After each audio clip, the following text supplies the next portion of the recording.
Sinopsis. Ini adalah kisah Long Yi yang terbunuh karena membalas dendam pada gadis yang dicintainya. Sebelum dia meninggal, petir aneh membawa jiwanya ke alam yang berbeda. Bagaimana dia akan hidup? Ketika hal pertama yang dia perhatikan saat tiba adalah pria yang tubuhnya dia miliki memperkosa putri negara. Bab 1 pendahuluan untuk dunia lain. Malam telah tiba. Langit suram tanpa bintang. Badai menolak untuk berhenti mengaum dan dengan pasir menutupi langit. Awan hitam tampak seperti menutupi seluruh dunia.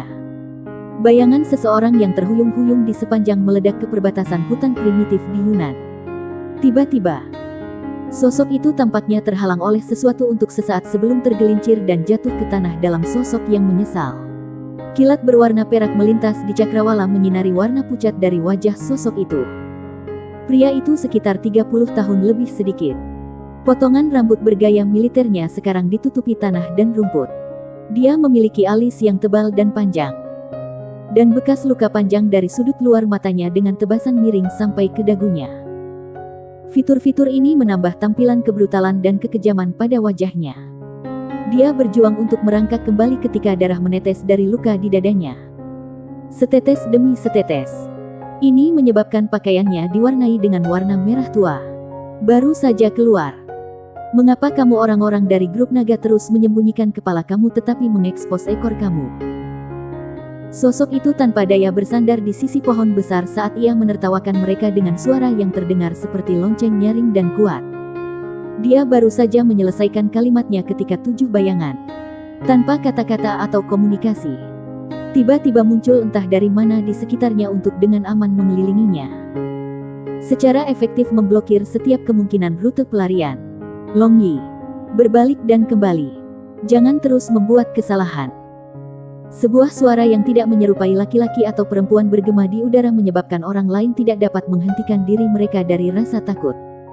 Kembali ke sana. Apakah aku dapat kembali ke sana? Bagaimana aku bisa kembali?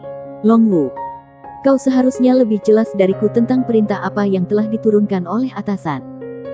Long Yi mengeluarkan tawa kesepian yang keras. Long Yi, kamu bisa melakukannya. Aku akan mencoba yang terbaik untuk memohon keringanan hukuman bagi kamu di depan para atasan. Long Wu berkata dengan nada tak berdaya. Memohon keringanan hukuman. Hahaha. Aku, Long Yi, tidak perlu hal seperti itu.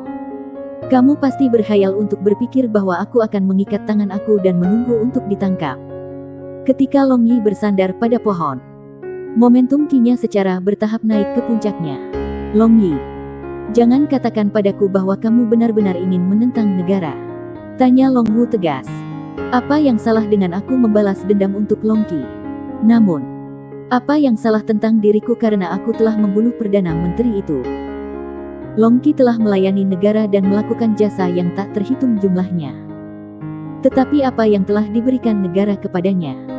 Tidak mungkin dia harus dikorbankan dengan sia-sia begitu saja. Apakah kalian bahkan mengerti ini? Momen ketika Long Yi berbicara tentang Long Qi, kesedihan dan perasaan menyakitkan melewati mata sedihnya. Long Wu memandang Long Yi seolah-olah sedang melihat binatang buas yang terluka meraung. Tangannya tanpa sadar gemetar, dan bibirnya bergetar hanya sekali sebelum berhenti. Dia lalu dengan tak berperasaan memberi isyarat untuk memberi sinyal serangan. Guntur bergemuruh dari kejauhan. Akumulasi air hujan akhirnya mengalir turun ke bumi dengan deras. GOTL, Tuhan memberkati para penyemai yang berdedikasi. Grup Naga adalah organisasi paling misterius di Tiongkok. Dengan semua anggotanya menjadi ahli kerajinan dan teknik bertarung mereka, termasuk bahkan orang dengan kekuatan dan bakat khusus. Long Yi adalah satu-satunya dalam kelompok yang memiliki kemampuan untuk menggunakan kekuatan spiritual berdasarkan tulisan kuno Tiongkok. Dan dia, sebagai penguasa terbesar kekuatan ini, adalah orang terkuat dari organisasi. Dengan cara biasa, tidak mungkin bagi Long Wu bersama dengan 6 anggota grup naga lain untuk mengalahkan Long Yi. Namun, grup naga dan ratusan pembunuh bayaran yang asteris telah dikirim untuk membunuh Long Yi selama sekitar 3 bulan terakhir. Pengejaran panjang kucing dan tikus telah mulai memakai jiwa dan tubuh Long Yi yang lelah ke bawah. Setelah melalui pertarungan skala besar dan kecil untuk beberapa ratus kali, tubuhnya telah menderita luka-luka serius. Jadi sekarang, Bagaimana dia bisa melawan para jenius hebat dari grup naga? Dengan Long Wu sebagai pemimpin mereka. Long Yi melihat 7 refleksi dari orang-orang yang terbang ke arahnya dengan momentum ki mereka dinaikkan secara maksimal. Namun, dalam benaknya, ia mengalami kilas balik dari setiap detail kecil tentang 7 di antaranya tumbuh bersama sejak kecil. Ketika mereka masih muda, ke-7 dari mereka telah diadopsi oleh negara.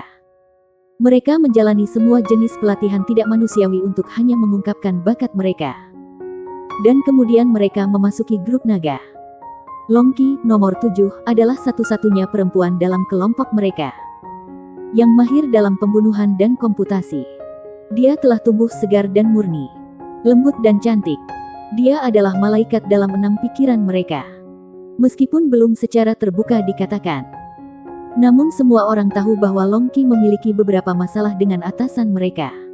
Namun, ketika Long Qi pergi ke Asteris setahun yang lalu untuk menyelesaikan misi, informasinya telah bocor, menyebabkan dia dikelilingi dan harus mengorbankan dirinya sendiri. Long Yi sangat marah dengan berita ini. Jadi dia pergi ke Asteris sendirian dan membunuh Perdana Menteri Asteris dan ratusan pejabat tinggi lainnya. Bersama dengan beberapa ribu warga Asteris yang tidak bersalah. Ini telah menyebabkan hubungan kedua negara menjadi sangat tegang. Dan perang dapat pecah kapan saja. Negara ini tidak peduli denganmu. Saudara-saudaramu juga tidak peduli padamu. Tapi aku sudah membalas mereka dengan setara. Qi kecil, tunggu aku. Sampai ketemu lagi. Long Yi bergumam. Ketika 7 bayangan menggunakan semua keterampilan mereka untuk kekuatan maksimum mereka dan menembakkannya padanya. Long Yi tiba-tiba menarik kembali semua pertahanannya dan menampilkan semua kelemahannya. Bam, bam. Tubuh Long Yi terbang ke langit seperti layang-layang yang rusak. Tubuh yang tertutup darah bergerak dengan keras. Namun wajahnya tersenyum. Bebas dari kekhawatiran duniawi. Mereti. Tiba-tiba, kilat raksasa, yang setebal ember, turun menyambar dari awan hitam pekat di atas. Dengan dirinya yang melonjak sangat tinggi di tengah arus yang dahsyat. Tubuh Long Yi terpecah menjadi partikel oleh petir. Dan bahkan kainnya tidak tersisa. Long Wu dengan kosong mengambil sepotong kain compang camping yang jatuh dengan lembut. Dan tidak jelas apakah itu air mata. Atau hujan turun di wajahnya. Bab 2 kurung buka derajat-derajat Sang Putri. Kota Tenglong. Kuang Long Empire. Benua Changlan. Adegan malam memang sangat mempesona dengan bintang-bintang yang menggantung di atas. Memenuhi seluruh langit yang gelap. Angin sejuk dan menyegarkan perlahan-lahan melintas. Itu adalah malam yang tenang dan tenang. KKK. Suara tawa setan dan mesum bergema dari pinggiran kota di dalam hutan yang suram. Mengintensifkan misteri malam itu. Di dalam hutan, seorang pria muda mengenakan kain brokat mewah sedang bersandar ke pohon.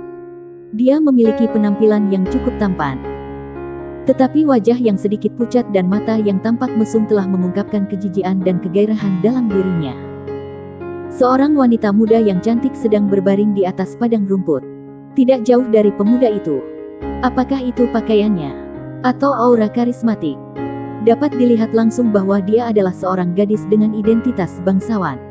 Pada saat ini, wajah cantik wanita muda itu memerah. Dan di matanya, penghinaan dan kemarahan yang hebat memancar. Tampaknya dia berjuang untuk melarikan diri. Tetapi bagaimanapun juga tubuhnya tidak mampu untuk menarik satu jejak kekuatannya. Melihat adegan semacam ini, bahkan seorang idiot akan dapat menceritakan apa yang terjadi. Dan apa yang menunggunya segera. Hei, Long Ling yang mulia dan yang mulia Sang Putri. Kamu tidak akan pernah mengira skenario seperti ini akan terjadi pada kamu. Bukan. Pria muda dengan pakaian berbunga-bunga tertawa dengan gila-gilaan ketika dia melihat wanita muda itu. Tatapannya tertuju pada penuh dengan kejam dan bejat. Long Ling gemetar. Meskipun biasanya dia adalah tipe penyendiri seorang putri. Tetap saja, dia hanyalah seorang gadis muda sederhana berumur 16 tahun. Menghadapi awal nasibnya yang akan segera menjadi sengsara. Kemauannya yang kuat belum mampu menenangkan hati yang panik. Simen Yu, kamu memiliki keberanian untuk bersikap kasar padaku. Ayah kaisar aku pasti akan membunuhmu. Long Ling tanpa daya mengancam. Bagaimana kentut lama Long Batian tahu tentang ini? Pernah bertanya-tanya mengapa aku membawa kamu ke hutan ini?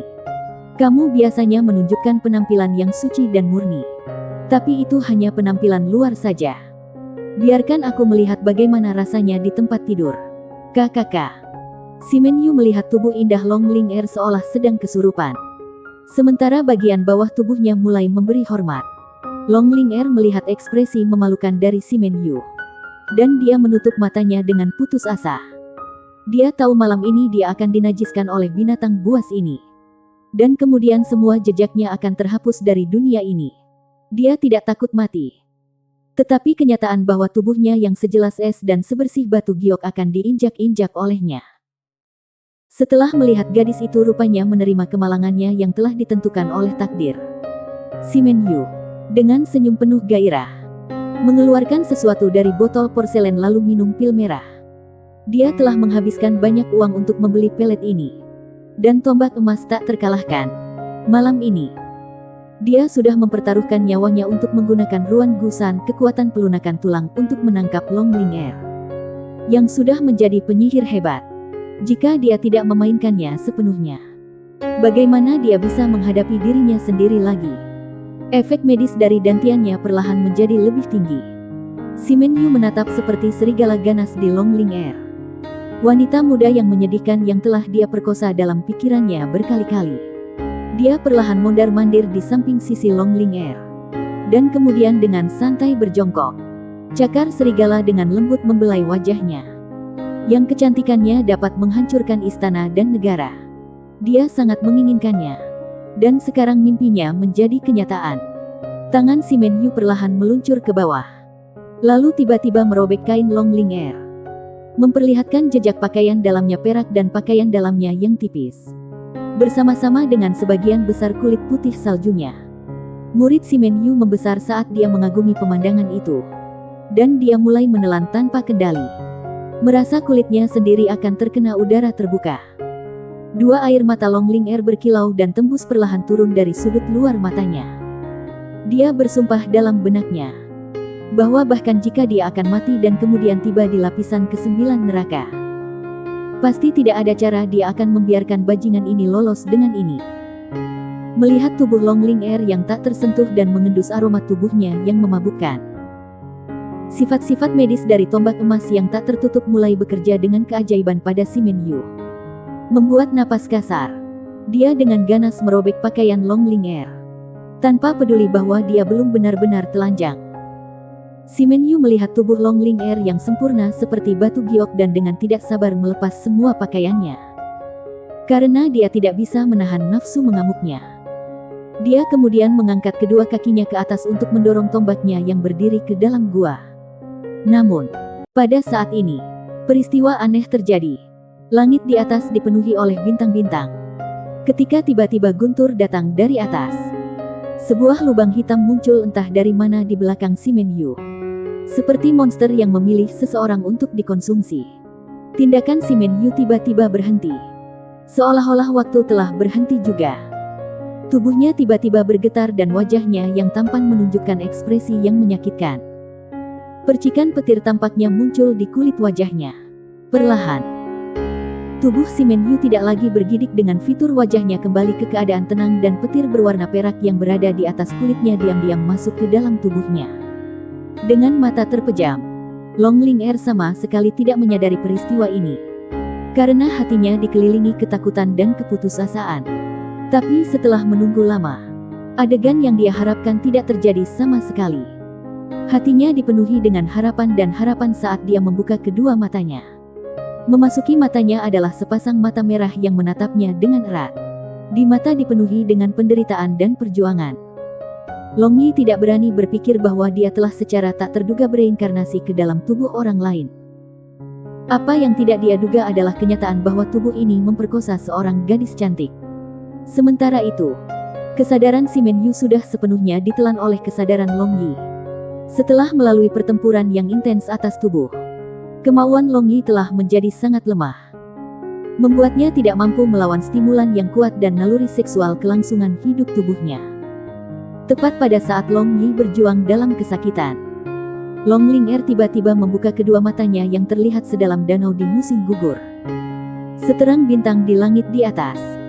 Mereka langsung menghancurkan dan menghancurkan kehendak Long Yi. Dengan dia hanya bereinkarnasi ke dalam tubuh seseorang, Long Yi sudah tenggelam ke dalam lautan nafsu. Long Yi dengan histeris berpegangan pada Long Ling Er.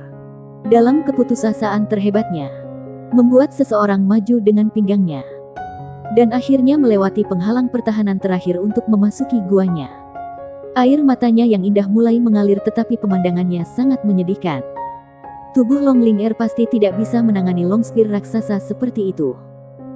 Tubuhnya yang lembut dan indah seperti kapal kecil yang bergoyang di tengah lautan. Dua payudaranya yang berkilau dan tembus cahaya ditransformasikan menjadi semua jenis bentuk dan bentuk cabul di tangan Long Yi.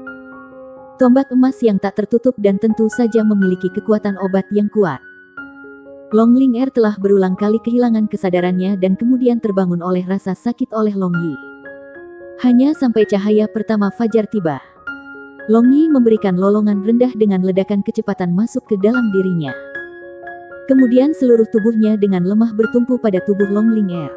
Secara bertahap, kesadaran Long Yi sekali lagi kembali ke pikirannya mengenai apa yang telah dia lakukan pada wanita muda ini.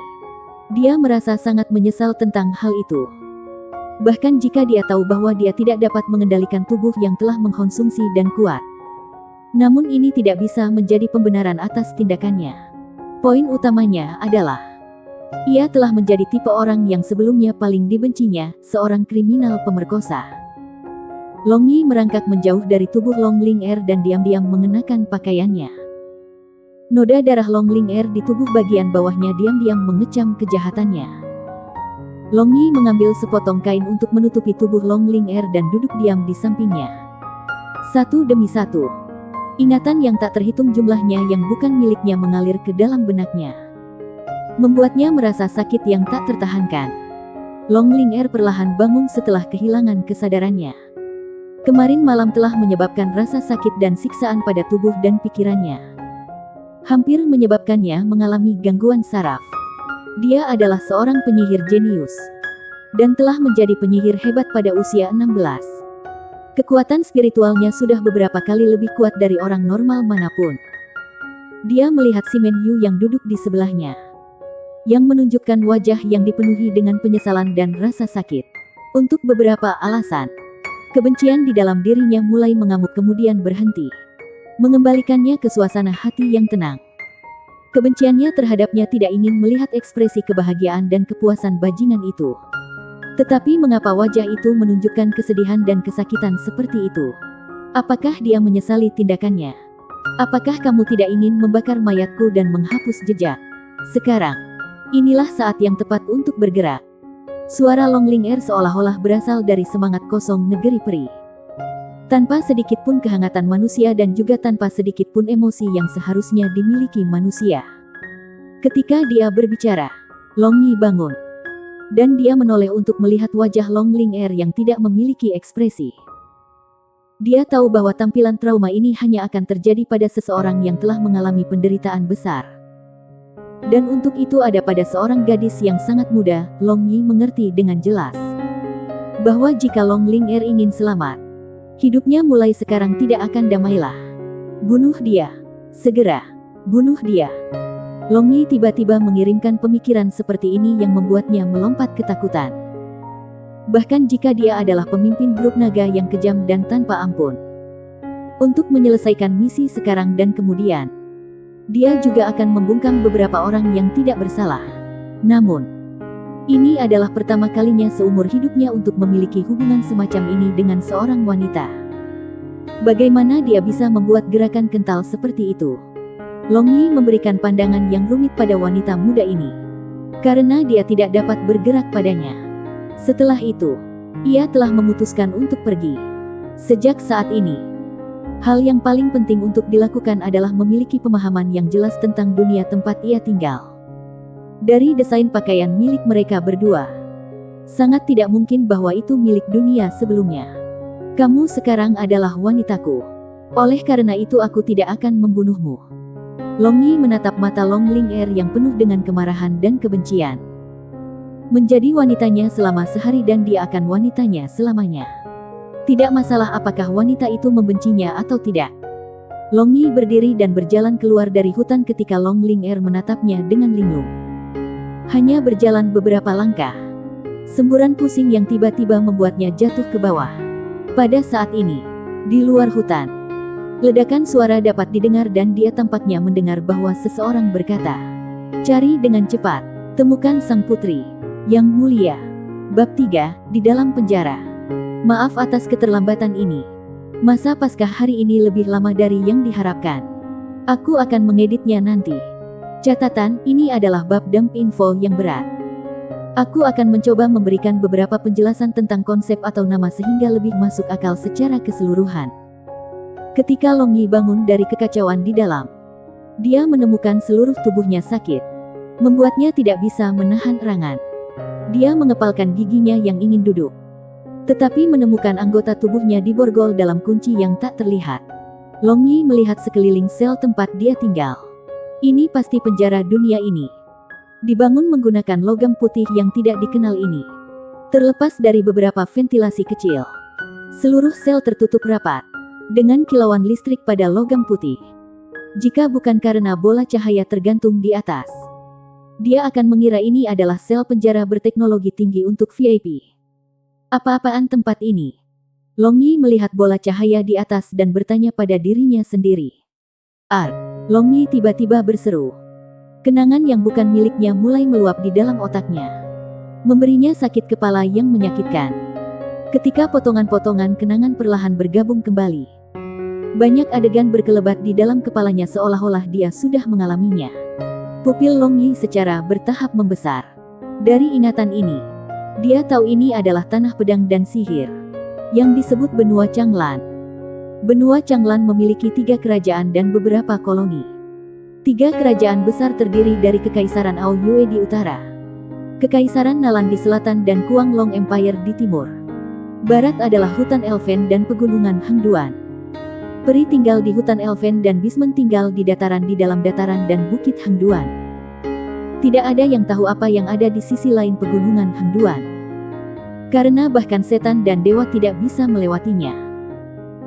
Pria muda yang tubuhnya dimiliki Long Yi memiliki seorang ayah yang merupakan patriark keluarga terbesar dalam 4 keluarga besar Kuang Long Kekaisaran. Dia adalah putra patriark keluarga Simen. Simen Nu sama dengan Anger. Usianya 18 tahun. Memiliki saudara tiri dan adik tiri perempuan, ayah yang sama ibu yang berbeda. Kakak laki-lakinya, Simen Tian sama dengan langit, adalah pemimpin pasukan elit militer Kuang Long. Dan dia telah menjadi wakil komandan pasukan sejak berusia 28 tahun. Dia telah menguasai Kuang Long Doki yang terkenal di negara itu dengan warna biru tua, membuatnya menjadi pendekar pedang tingkat master. Adik perempuannya, Simen Wu Hen sama dengan tidak membenci, adalah salah satu keindahan besar yang terkenal di benua itu. Sementara dia juga sudah menjadi pendeta wanita yang tinggi pada usia 16 tahun. Hanya ada Simen Yu yang tidak peduli untuk mempelajari seni bela diri atau sihir, dan sebagian besar waktu hanya berfokus dalam membunuh dan memperkosa untuk hiburan.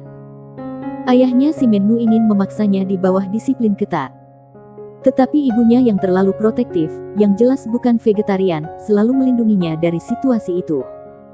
Kaisar Longzhan dari Kuang Long Empire membuka matanya lalu menutupnya lagi. Berdiri di belakangnya adalah Simen Nu, yang merasakan kepanasan saat ini, karena tidak ada yang tahu apa yang harus dilakukan untuk melindungi anaknya. Dia tidak menyangka target utama bocahnya adalah Long Lin putri kaisar yang paling terhormat. Sepertinya bocah itu tidak akan duduk dengan baik melalui badai ini. Setelah merenung sejenak, Long Yi tidak bisa menahan senyumnya. Dia baru saja dilahirkan kembali dan sudah berada di penjara karena melakukan pemerkosaan. Ibunya mungkin akan kehilangan muka terhadap keluarganya saat ini. Long Yi terus mengelola ingatan barunya.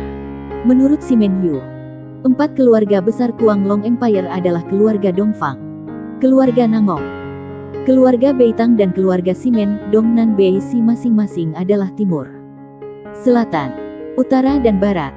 Di 4 keluarga hebat, keluarga Simen memegang kekuatan terbesar. Maka itu adalah keluarga Dongfang. Karena kedua keluarga telah bergabung, kekuatan mereka tidak bisa diremehkan. Di dunia ini, Pemegang sihir dan doki adalah yang memiliki kekuasaan atas yang lainnya. Pesulap adalah salah satu profesi yang paling banyak diterima. Pada saat yang sama, pengguna sihir benar-benar sedikit jumlahnya. Karena sihir terlalu sulit untuk dipelajari. Selain dari ketekunan, orang juga perlu intuisi yang hebat atau wawasan. Orang barat dapat merujuk pada konsep zaman baru karena harus tercerahkan. Merujuk pada Hermann Hesse atau Toreau. Pesulap dipisahkan menjadi beberapa kategori: penyihir api, penyihir air, penyihir bumi, serta penyihir cahaya dan penyihir gelap. Ada juga spirit mage dan necromancer yang langka. Tingkatannya dibagi menjadi pesulap magang, pesulap pemula, pesulap menengah, pesulap tingkat lanjut, pesulap master, penyihir, archmage, master archmage, dan akhirnya dewa sihir. Demikian pula, prajurit juga dibagi menjadi fighter apprentice, fighter pemula, fighter menengah, fighter pertempuran, swordsman, swordsman hebat, master swordsman, swordsman, sword saint, sword god. Warna doki juga berbeda dari peringkat ke peringkat. Karena pejuang apprentice tidak memiliki doki eksternal. Warna yang sesuai dengan jajaran masing-masing adalah cian terang, cian, cian gelap, hijau muda, hijau tua, biru muda, biru tua, ungu dan emas. Aku akan membuatnya lebih mudah bagi orang-orang visual yang apprentice magician apprentice fighter berwarna, beginner magician pemula fighter cahaya cian, menengah magician menengah fighter gelap cian, muka magician muka fighter green light, master magician pendekar dark green, mage besar pendekar light blue, archmage master swordsman dark blue, master archmage sword saint purple, dewa sihir pedang dewa emas. Shimen Yukami yang belum belajar dalam apapun memiliki cian doki yang gelap. Jadi dia hanyalah petarung tingkat menengah. Dibandingkan dengan pria muda lainnya, dia tidak dalam kondisi yang buruk.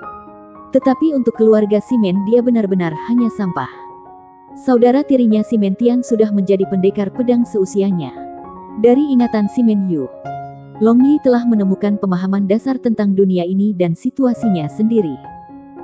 Dia mencoba untuk menggerakkan tubuhnya tetapi menemukan itu sangat berat. Jadi jelas itu adalah mantra pembatasan dari penyihir roh.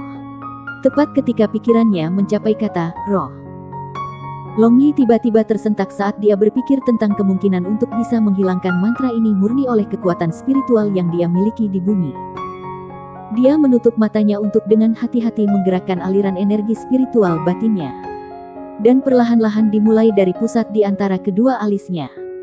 Jika dia tidak bisa mengendalikan energi rohaninya, itu bisa mengakibatkan dia menjadi orang yang bodoh. Long Yi benar-benar ketakutan ketika tubuhnya mulai merasakan hawa dingin. Kemudian dia ingin berteriak keras karena bahagia.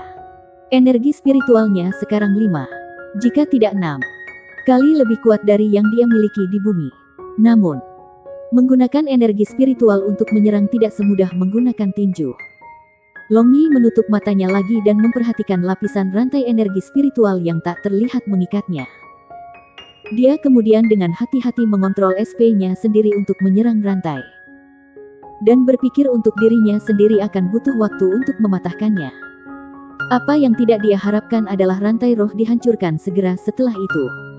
Long Yi menghembuskan napas dengan ringan. Tubuhnya terasa sakit saat bergerak.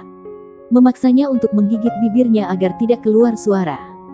Dia melihat pakaiannya yang compang camping dan semua memar ungu di tubuhnya. Jadi pasti saat dia tidur orang lain telah merawatnya. Sangat baik. Long Yi mencoba untuk menggerakkan tubuhnya lagi. Dan mendesah, tulang masih baik-baik saja. Tapi aku tidak yakin apakah masih ada waktu untuk berlatih teknik Aotian. Lalu dia tiba-tiba mengingat Kuang Long Doki kuno Shimen Yu. Long Yi mengangkat tangannya ke atas di udara dan mencoba untuk membentuk lapisan luar doki di luar tubuhnya. Hasilnya adalah cian dokinya yang gelap tidak muncul. Akhirnya, Long Yi mengingat sebuah memori bahwa kota Tenglong memiliki penjara bernama Jintian yang memiliki penghalang yang sangat kuat. Di mana doki atau sihir tidak dapat digunakan. Tidak yakin apakah inner ki teknik ki bumi. Long Yi duduk dengan menyilangkan kaki sambil bergumam kata-kata teknik Aotian. Hatinya mulai melambat dan dia memasuki mode meditasi. Setelah beberapa saat, Dari dantiannya, di bawah perut muncul jejak panas melewati seluruh perjalanan tubuhnya. Dan setelah setiap sirkulasi panas mulai tumbuh, beberapa sirkulasi kemudian, Long Yi bangun dari mode meditasinya. Dengan wajahnya menunjukkan ekspresi yang tidak percaya. Dia baru saja bermeditasi sekali dan dia sudah memasuki tahap pertama teknik Aotian. Dengan kecepatan ini, dia hanya perlu 1 atau 2 bulan untuk mencapai ketinggian 9 tahap. Long Yi segera menggelengkan kepalanya. Kamu harus tahu bahwa dia membutuhkan 25 tahun untuk mencapai tahap kelima ketika dia berada di bumi. Karena semakin sulit melewati tahap-tahap berikutnya. Tetapi kekuatannya juga berlipat ganda ketika kamu berhasil mencapai tahap baru. Teknik Aotian seharusnya tidak semudah ini. Kan? Bab 4. Jelas bahwa Aotian Style tidak dapat sepenuhnya dikuasai dalam waktu sesingkat itu. Dan itu hanya tahap masuk pertama adalah ketika gaya itu mudah dipelajari. Dan kesulitannya meningkat ketika kamu maju ke tahap yang lebih tinggi. Orang normal akan membutuhkan 2-3 tahun untuk menyelesaikan tahap pertama. Dan masih akan membutuhkan banyak usaha setelah itu. Jika kamu tidak secerah itu, maka tidak mungkin bagi kamu untuk maju ke tahap kedua. Kita dapat dengan jelas melihat betapa sulitnya gaya Aotian dalam kehidupan sebelumnya. Long Yi adalah seorang jenius yang dikirim Tuhan yang berhasil mencapai tahap 5 ketika ia berusia 30 tahun. Dia juga tahu bahwa tubuh yang dia miliki memiliki bakat luar biasa untuk belajar dengan cepat. Tetapi tidak mungkin untuk mencapai tahap 9 mitos dalam waktu yang singkat. Long Yi perlahan-lahan menyeimbangkan emosi dan pikirannya. Palm of Distance Space.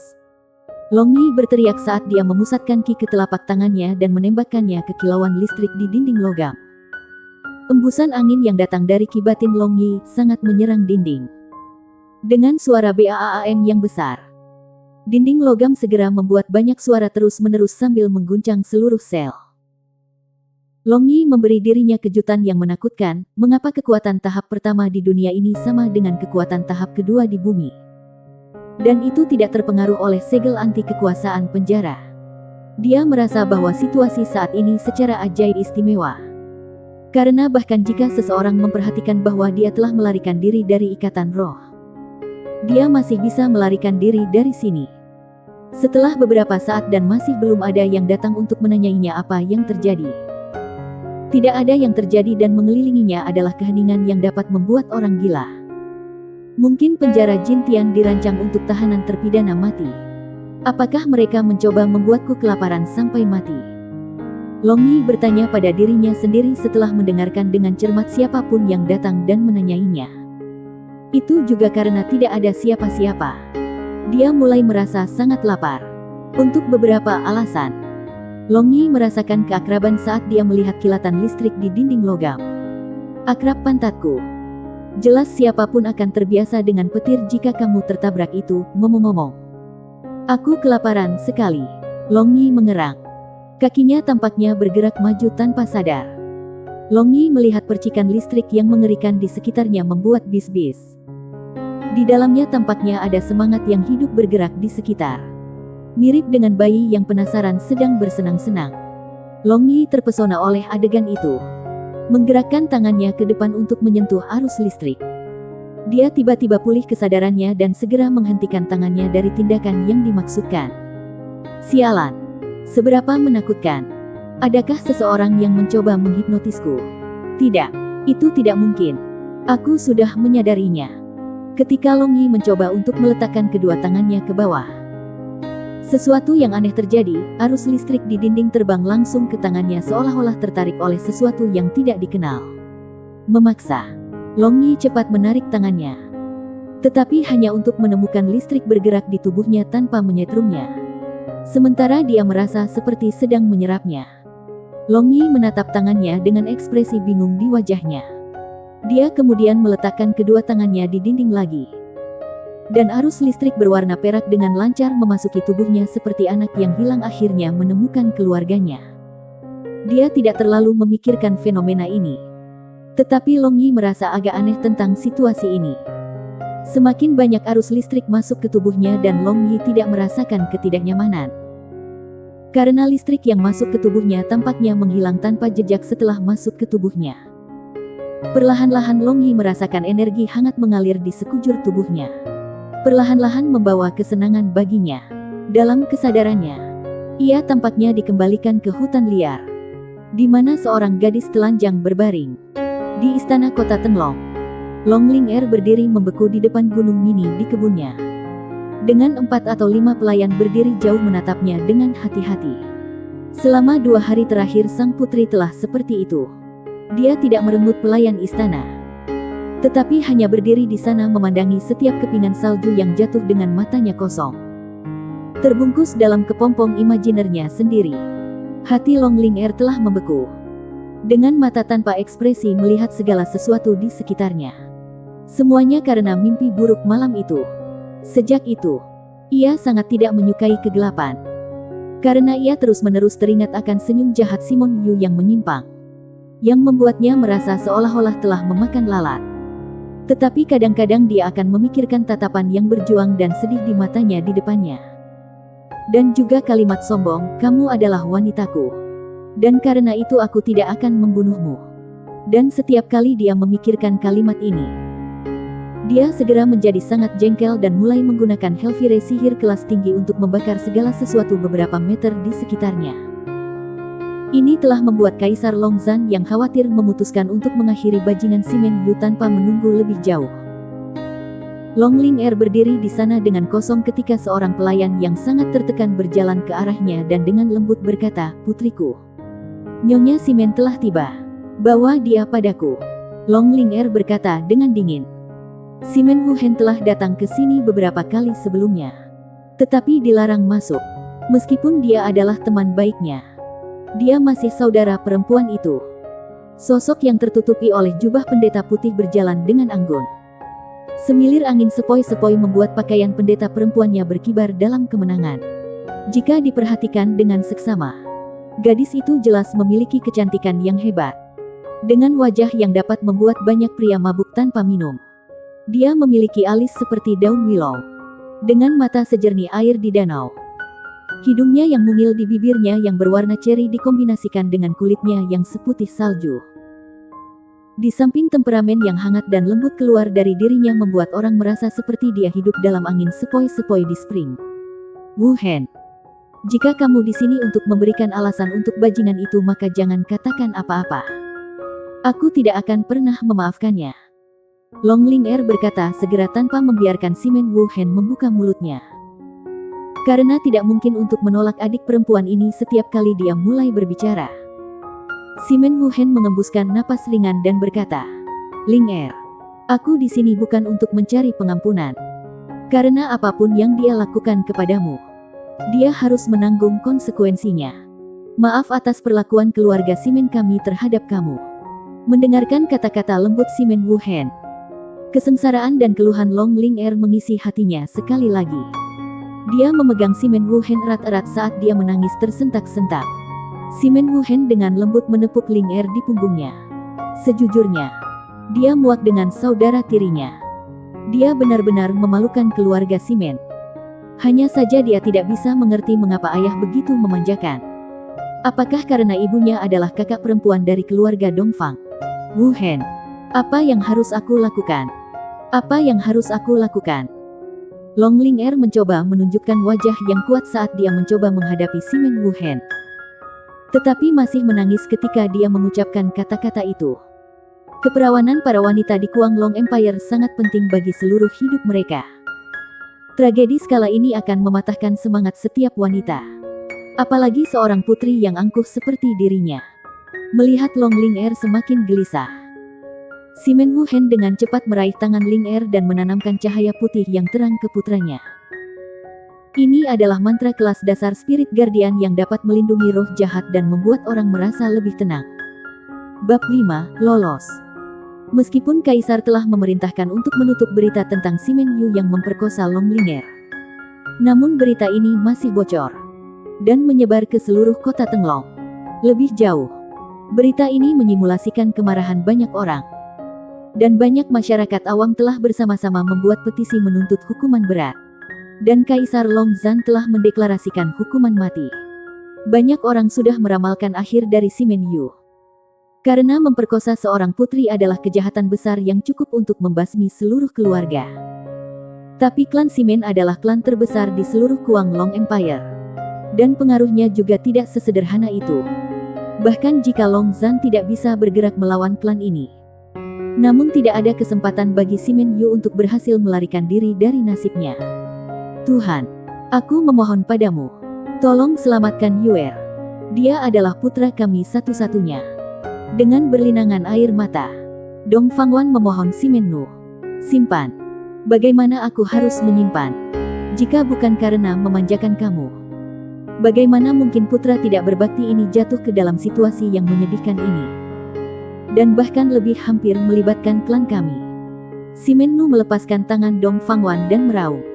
Seekor harimau, meskipun kejam, tidak akan melahap anaknya. Meskipun Simen Yu buruk, tetapi dia masih putranya. Jadi dia juga tidak pernah ingin melihat putranya dipenggal di depan matanya sendiri. Ini semua salahku. Ini semua salahku. Aku seharusnya tidak memanjakannya. Tuhan tolong selamatkan dia. Dia bahkan belum berusia 18 tahun. Dong Fangwan menangis. Dan sekarang dia benar-benar menyesal. Jika dia tahu sebelumnya bahwa itu akan menjadi begini. Dia tidak akan campur tangan ketika ayahnya bersikap keras terhadapnya. Semua ini terjadi karena dia terlalu mencintai putranya. Bagaimana aku bisa tega melihat Yuer mati? Tetapi Kaisar tidak ingin bertemu denganku. Jadi aku tidak memiliki langkah apapun. Simen Yu menghela nafas. Dan tiba-tiba, dia tampak jauh lebih tua. Lalu bagaimana kalau kita menyelamatkannya dan mengirimnya pergi untuk tidak pernah kembali lagi? Mata Dong Fangwan menyala. Seolah-olah dia melihat sedikit harapan. Ekspresi Simen Yu berubah tidak teratur. Tergantung pada kekuatan klan Simen. Itu tidak sulit untuk menyelamatkan putranya. Tetapi seperti pohon tinggi yang menangkap angin. Klan Simen selalu menjadi sasaran kecurigaan dan kecemburuan Kaisar. Dan Simen Yu takut Kaisar akan menggunakan ini sebagai alasan dan mencoba melemahkan klan Simen. Jadi, kuharap dia belajar pelajarannya kali ini dan menyadari kesalahannya dan menunjukkan pertobatan. Simen Yu memutuskan untuk menyelamatkan putranya. Lagi pula dia adalah darah dan dagingnya sendiri. Banyak terima kasih Tuan. Yuer dia pasti akan berubah. Dong Fangwan menghela nafas lega. Meskipun dia mungkin tidak pernah melihat putranya seumur hidup ini. Tetapi setidaknya hidupnya diselamatkan. Tidak tahu berapa lama telah berlalu. Tetapi sensasi lemas dan mati rasa pada tubuh Long Yi benar-benar menghilang. Kemudian dia bangun dari mimpi yang menyenangkan dan romantis malam itu. Bagaimana bisa seperti ini? Lang Yi dengan berlebihan menamparkan wajahnya. Dan dengan kedua tangannya ia dengan santai menyentuh dinding logam. Dan tiba-tiba menemukan bahwa arus listrik sudah hilang. Jangan bilang. Aku menyerap semuanya. Fantastis. Long Yi bergumam sambil memperhatikan kedua tangannya. Dengan pengecualian kulit putih dan halus. Dia tidak melihat sesuatu yang khusus. Tapi dia sudah menyerap arus listrik tentu saja fakta. Dia tidak tahu apakah dia bisa menggunakan arus listrik yang diserap itu sebagai serangan atau tidak. Jadi memikirkannya dia mengangkat tangannya sekaligus. Zila. Petir seukuran ibu jari dilepaskan dari telapak tangannya. Dan meninggalkan bekas dangkal di dinding logam. Melihat ini, Long Yi menggagalkan kegembiraannya.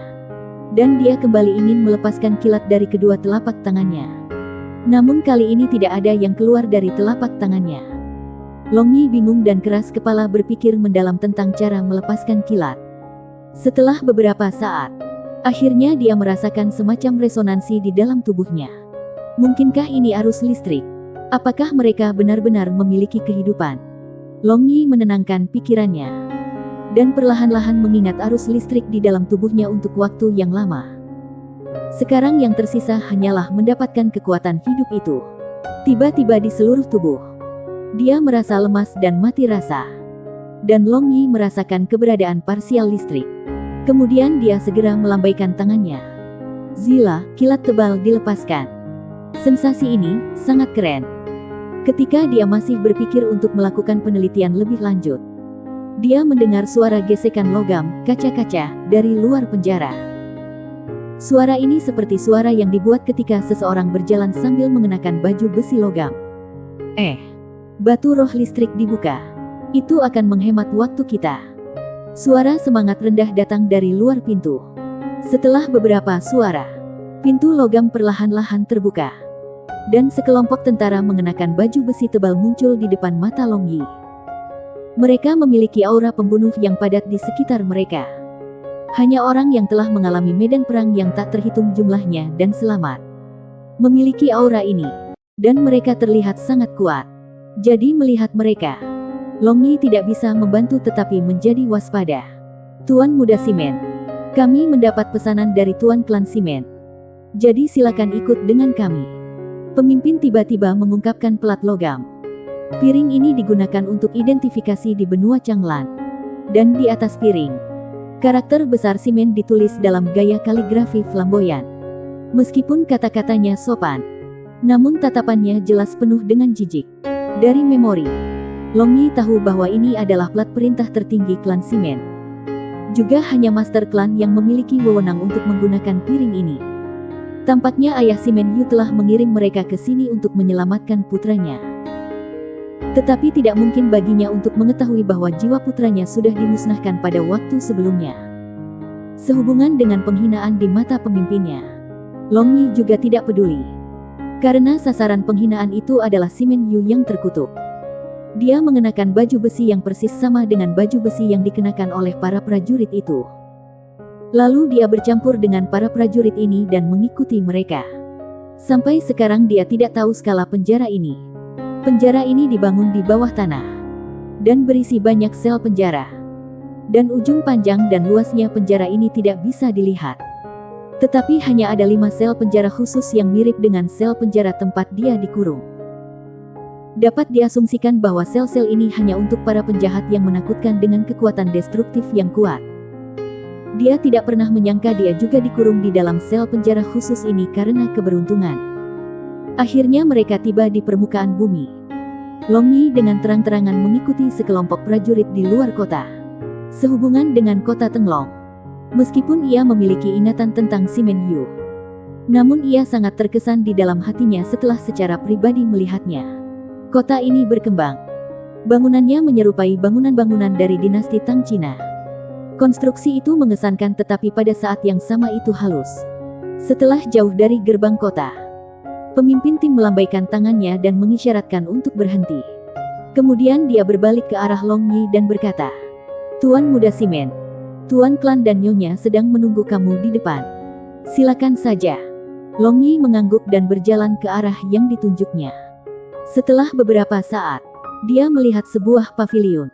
Di dalam paviliun itu, ada 4 orang.